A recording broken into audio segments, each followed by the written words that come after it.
রান্দাটা একে রয়েছে। এবারে কাঁঠালের দিয়ে রাওয়ার গোস্ত খাইছিলে তরতরি ছেলা ধর।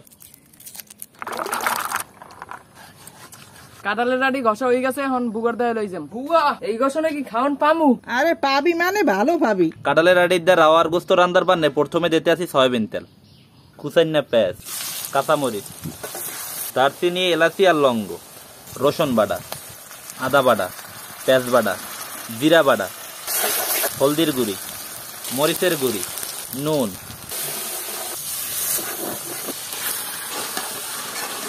তেজপাতা।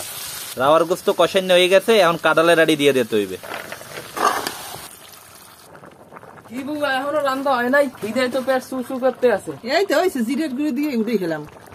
আহ, গোস্তটা এককালে চক চক করতে আছে। আলিফ রান খাইয়ে কাঁঠালের রাডি ভালো মতো গছতে পারবি না? আচ্ছা গোশে দেখ সাদা বানাইলাম। এখন কাঁঠালের রাডি মাইকে খাওয়া শুরু করি। বিসমিল্লাহ। বিসমিল্লাহ। এবারে বুয়া কি পেকাইছে? আদি দমের মা ভাই। রান্দাটা একে রয়েছে।